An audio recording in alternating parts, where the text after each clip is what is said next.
Sap. Balik lagi ke sesi tanya-tanya Seza Farm.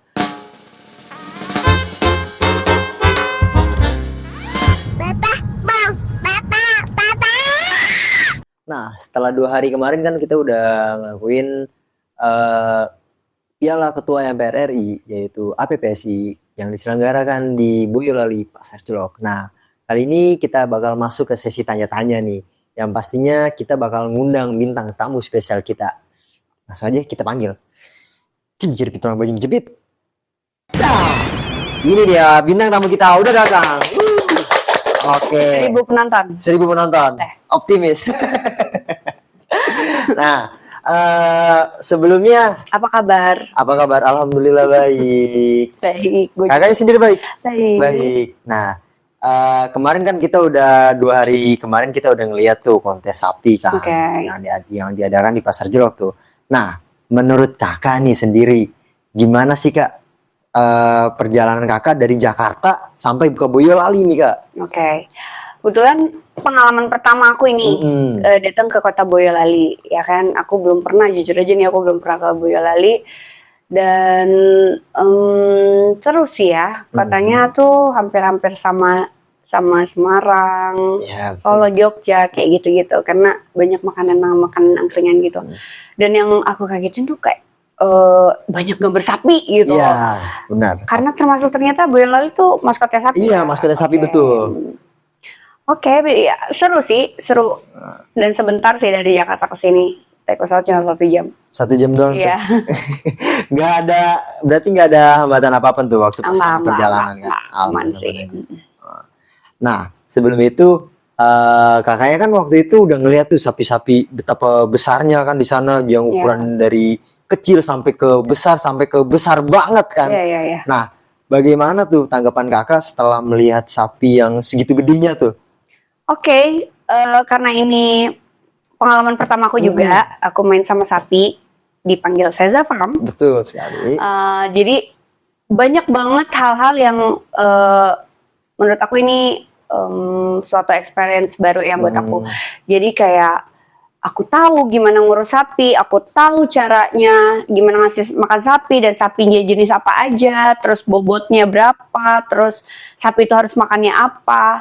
Jadi itu termasuk edukasi juga sih buat aku, dan ini pengalaman pertama aku jujur aja.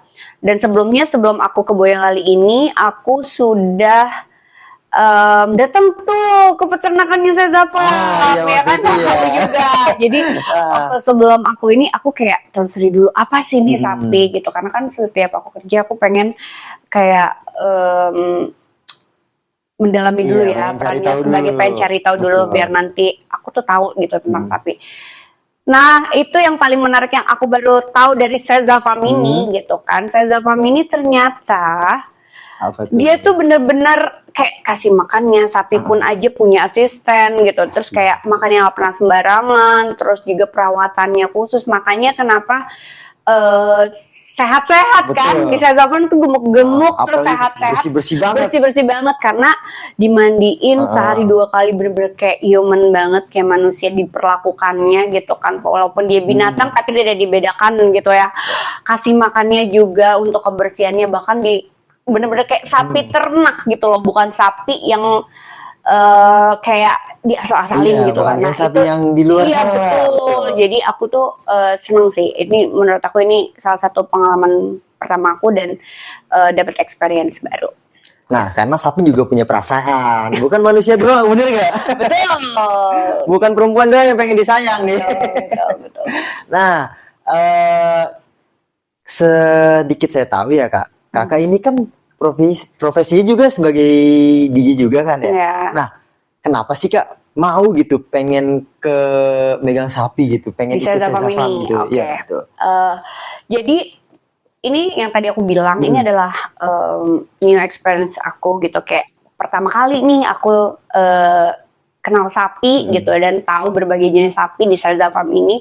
Dan apa yang bikin menarik, karena Seza Farm ini adalah dia ternak kan, dia ternak kan, jadi kayak sapi-sapinya selain buat kontes, selain untuk dijual juga, tapi untuk kontes juga. Nah, itu yang bikin aku tertarik nih, aku mau gitu. Dan itu tadi kenapa aku mau terima, karena sapinya tuh bersih-bersih banget. Iya benar. Sapinya tuh di Seza Farm tuh bersih-bersih, terus lucu-lucu lagi, kayak lagi ada yang kecil, ada gitu, yang warnanya tuh ada yang warnanya unik banget, yang aku nggak pernah ngeliat di dimanapun gitu. Jadi kayak berasa di luar negeri kali ya, sapi-sapi luar negeri kan kayak gitu. Jadi kayak aku lihat tuh di film-film tuh biasanya lihat ini tuh lihat langsung Ini Seza Farm. langsung secara langsung kan. Dan warnanya tuh unik-unik ya. Terus juga kayak berat-beratnya gitu. Terus yang lebih menariknya tuh kemarin aku datang ke peternakannya Seza Farm langsung, itu ternyata mereka tuh kayak ngasih makannya, obatnya, vaksinnya, semua tuh tidak asal dan ada kayak jam-jamnya, bener-bener kayak diatur. Jadi hasil si sapinya itu dengan bobot segitu juga hasil yang baik gitu. Dari perawatan yang baik. Kayaknya itu dagingnya juga bakalan enak-enak deh. Enak pasti. Beda dari daging sapi yang lain. Bukan karena kan manis tuh. nggak tahu sih, belum pernah sih. Nanti gue minta Mas Seza ya. Seza Farm, tolong habis ini potongin daging buat aku. Tapi khusus di peternakannya, jangan mau sapi daging sapi. Karena emang percaya nggak sih, kalau aku pernah dengar juga, kalau si sapi yang hasil kualitas daging yang baik, itu tuh harus dengan perawatan yang baik. Iya benar. Ya, jadi kayak dia akan menghasilkan daging yang baik juga gitu, daging yang enak gitu. Ya, ibarat katanya ya makan yang nggak sembarangan, si sapi itu tidak stres. Itu sih yang aku dapat pengalamannya. Jadi itu yang buat aku menarik dan untuk mau gitu, mau ke Seza Farm ini gitu. Jadi BE dong. Nah, kita kan biasa tuh kalau ngeliat perempuan kan pasti takut gitu ya, apalagi ke kandang yang notabene-nya tuh pasti kotor kan. Iya. Nah, agak unik juga nih, Kakak Natagen ini mau datang dan kolaborasi bersama kita. Aku mendingan deket sama sapi daripada deket sama buaya. Karena buaya itu bahaya, oke? Buaya itu menakutkan. Bener. Apalagi buaya darat. Buaya darat. Kalau udara nggak ada, dia nggak punya sayap soalnya. Ada. Ada apa? Yang profesinya di udara. Kan. Jadi kemarin. Bahaya. Di pinggir jurang ya guys. Di hari ini tuh Seza Farm nurunin 3 sapi. Oh, si Shena yang gede tadi tuh, yang 1 ton up itu. Iya. Nah, satu lagi itu ada Gamara. Nah, yang satu lagi namanya Ewako kan deh. Ewako apa Eko sih? Ya pokoknya itulah. Karena tuh nama di Seza Farm tuh unik-unik ya. Iya benar. Namanya tuh unik-unik. Namanya aneh-aneh. Aneh-aneh. Ada Ewako, Shena, ada Tidar. Ada Tidar. Ada Tidar ya? Iya, ada Tidar. Bener-bener aku tuh nggak ngerti, namanya tuh lucu-lucu banget. Itu katanya yang namain ownernya. Benar, itu dari ownernya sendiri. Jadi tuh namanya ada artinya masing-masing. Oh gitu. Betul. Namanya ada apa masing-masing. gitu. Oh iya. Oke. Ya tadi tuh berat banget lumayan. Itu gede banget. Itu gede banget sih. Nah, setelah dari situ Kak, aku mau nanya lagi nih Kak. Menurut Kakak, kesan Kakak nih setelah mengikuti kegiatan kita kan di acara Ketua MPR RI itu gimana sih Kak kesan dan kesan? Acara APSI yang tadi ya, yang kemarin aku ikutin, itu kesan-kesannya itu sangat positif banget ya, karena kontes ini kan untuk memperebutkan piala. Jadi mungkin MPR juga mau lihat nih mana peternak-peternak yang bagus gitu kan, atau sapi-sapi yang berkualitas, karena kan bagus sih, jadi untuk melatih juga atau edukasi juga buat para peternak-peternak lain atau orang-orang di luar sana yang mau merawat sapi gitu kan, yang baru mulai lah, yang baru pemulainya gitu, atau mungkin juga Seza Farm nanti bikin konten untuk perawatan sapi kan bisa juga tuh. Kita tinggal atur tanggal mainnya aja. Itu bagus sih, bagus banget sih. Kalau aku sih berpendapat itu kegiatan yang sangat positif.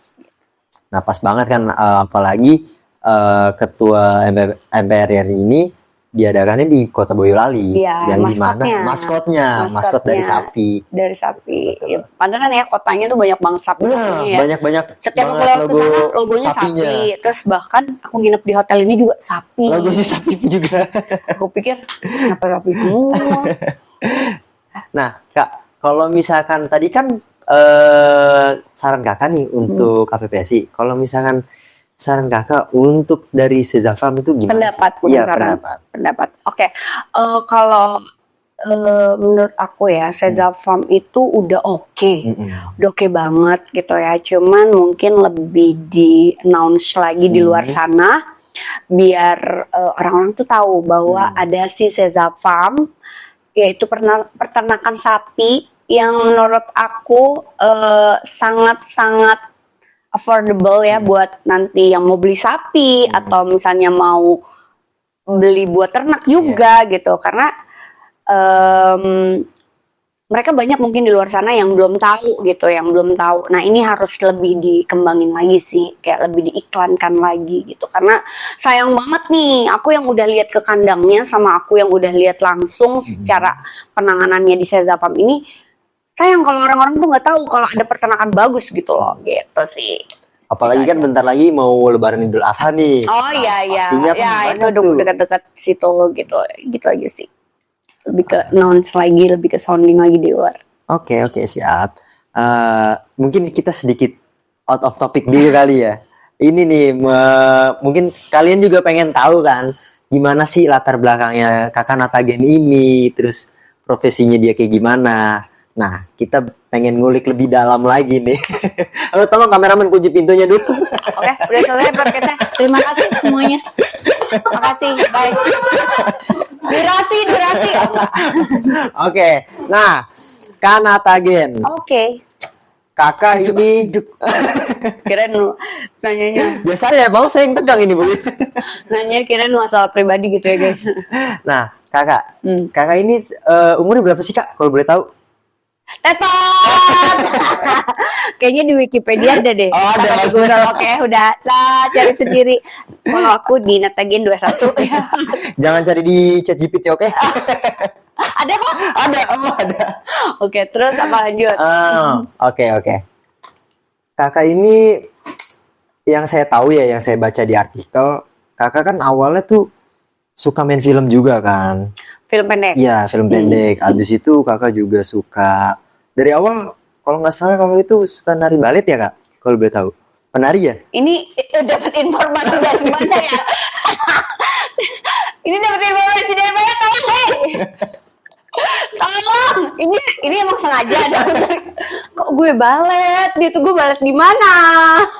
Ya kan saya nggak tahu. Mungkin apa mungkin artikel salah. Jadi ya udah. Enggak, itu yang nulis artikel kayak gitu kayaknya enggak deh. Oh, bukan, berarti dari film ya? Dari film. Dan film dia, lu sebenernya kenapa balet?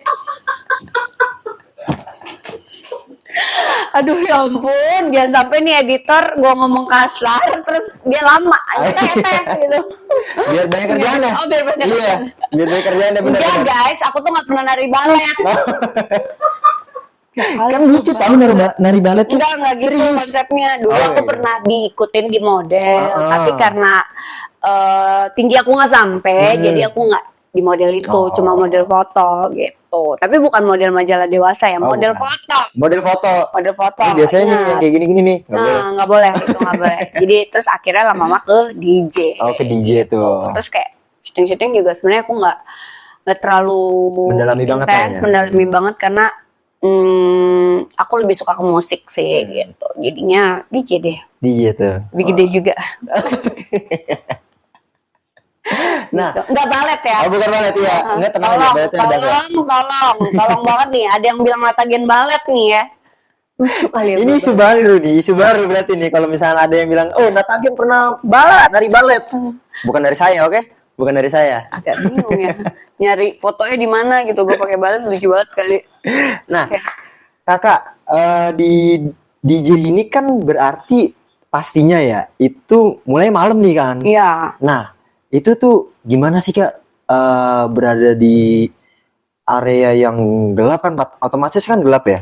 Cuman ada lampu mungkin ya, lampu yang lampu gelap gitu kan? Nah, itu ada perasaan gimana Kak waktu pas Kakak tuh main DJ-nya? Ya awal-awal terjun. Pertama mungkin agak weird ya, kayak aneh gitu, kayak aduh gue di klub nih gitu benar. kan, dan pandangan orang kan negatif banget kan, tapi lama-kelamaan kan aku suka musik, terus juga aku mainnya itu untuk menghibur ya niatnya gitu, terlepas daripada apapun orang menilainya, tapi aku memang menghibur gitu dan aku suka passion aku di musik. Jadi fun sih, fun gitu, nggak ada yang kayak gimana. Happy aja tuh berarti Happy ngejalaninnya. aja. Oke, jadi gitu tuh guys. Jadi kalau misalnya kalian yang pengen suka juga sama musik, bisa belajar sama dia. Kakaknya langsung. Enggak, aku bisa tapi nggak bisa ngajarin. Pelit ilmu berarti? Bukan, Oh, nggak bukan. bisa ngajarin, nggak bakal jadi guru. Oh, nggak bakal jadi guru. Nah, kakaknya ini berarti waktu pas nge-DJ itu otodidak atau gimana tuh, Aku Kak? sekolah dulu. Oh, kakak sekolah Aku dulu. sekolah dulu. Aku sekolah DJ dulu, terus langsung terjun. Langsung terjun Ya. berarti. Jadi gitu guys. Jadi semua orang ada langkah awalnya dulu yang Iya, tadinya betul. dari main film ya, Kak. Terus Iya, iya. bukan sinetron ya, sinetron, dan akhirnya memutuskan untuk jadi DJ. Anjay. Nah, Kak, pengen kepo lagi nih, Kak, soal kakak tuh kalau misalnya main DJ gitu. Nah, itu tuh paling hits, maksudnya kalau misalkan tempat clubbing gitu kan banyak ya kan namanya. Iya, iya. Nah, itu paling oke itu. Gimana, Kak? Di Jakarta pastinya ya. Di Jakarta pasti, Walaupun aku udah keliling keluar kota, tapi pasti aku paling oke banget tuh di Jakarta, karena pernah ada satu klub yang aku mimpiin banget aku bisa main di situ dan ternyata aku terkabul. Iya sih. Dulu tuh dari pertama yang kayak gue pengen tuh foto gue ada di jalan-jalan yang gede, itu udah terkabul gitu kan, alhamdulillah. Dan satu klub yang waktu itu aku pernah pengen mainin itu adalah Colosseum. Oh, Colosseum. Ya, dia di Jakarta Pusat. Jaksel Jakarta ya? No. Di mana? Jakarta Pusat. Oh, Jakarta Jadi, Pusat. iya, Colosseum tuh barat ya. Barat dong. Ya, Oh iya, barat ya. Ya, Colosseum. Nah, aku dulu mimpi banget main di situ, kayak aduh, gue pengen banget main di situ gitu kan. Karena kenapa? Itu klub yang mendatangkan DJ dari luar. Jadi kenapa aku pengen banget main di situ? Karena wah, flyer aku nanti foto aku tuh barengan sama DJ luar nih gitu kan. Dan ternyata itu sudah terkabul gitu. Bukan sama DJ angkot kan tapi? Bukan. Oh, bukan. DJ angkot tuh yang kayak gimana ya, Mas? Aduh, nggak tahu tuh. Tet gitu kan sih. Iya, kayaknya itu gitu. Tembak. Nah, kakak nih sebagai DJ kan, ada nggak sih, Kak, panutan kakak tuh ke DJ lain gitu, misalkan yang dari luar negeri? Di luar negeri dulu kita. Banyak sih ya. Banyak yang ya. nomor satu aja deh. Aku lebih suka DJ tuh yang dia bisa produce sendiri dan lagu-lagunya masuk di aku, itu Steve Aoki. Steve Aoki itu lagunya enak banget karena masuk di aku juga. Banyak sih, terus kayak kalau dari dalam negeri aja deh. Kalau dari dalam sekarang, dulu aku suka banget sama Karya Yasmin. Karya. Aku suka banget sama Karya. Karya tuh DJ Yasmin. Karena dia cantik. Udah gitu dia kalau main tuh asik gitu. Oh, dia asik. Kayak panutan aku banget gitu. Karena nggak yang memamerkan sesuatu yang simple aja, casual, tapi lagunya asik. Terus udah gitu juga dia mukanya enak aja gitu. Dilihatnya kalau lagi main tuh kayak happy terus. Gak bosan pasti dibuat iya. Dan dari dulu sampai sekarang yang aku tahu sebelum aku jadi DJ, itu kalau main tuh senyum. Bener-bener yang senyum. Nggak ada kayak DJ lain tuh kayak jutek gitu, mainnya kaku apa segala macam. Kalau dia tuh bener-bener yang happy banget. Nah, itu yang aku suka dan panutan aku gitu. Berarti itu sebagai panutan. Iya, jadi buat gambaran aku juga kalau aku show gitu. Karena kan dia nggak selalu happy terus. Betul. Ya. Tapi kita dituntut untuk harus happy gitu. Jadinya itu yang agak sulit. Itu yang agak sulit buat kakak. PR-nya berarti di situ. PR-nya di situ. Karena kalau pas lagi perform kita lagi bete atau lagi apa, kita harus ganti nih muka kita nih, nggak boleh keikutan bete. Karena kan kita diliatin kamera dan orang-orang ya, crowd-crowdnya. Kalau mau DJ bete nanti ngaruh ke lagunya. Ya masa lagunya jeng terus mainnya gitu kan nggak mungkin. Bisa dilempar nanti pakai botol-botol juga. Atau selesai Zafam nanti mungkin bisa manggil DJ. Nah, bener. Kita mainnya di kandang sapi, oke? Bener nggak? Kasihan sapinya. Oh iya, biar happy. Ntar pada Oh, iya. kurus dong ikut jogging. Ntar sapi jadi kurus-kurus. Oke, oke. Oke, mungkin udah cukup kali ya kita sesi-sesi tanya jawabnya nih, Kak. Karena udah banyak juga masukan dari Kakak Natagen, saran dan pendapatnya, apalagi Tanya-tanyanya juga iya, tentang tanya-tanya balet juga, itu bener. ya kan. Udah itu bisa dibahas lagi nanti gue dikena nih dia dari luar kamera nih, belakang kamera kan. Nah, mungkin cukup sekian itu aja. See you, bye-bye. Anjir ya. Dah.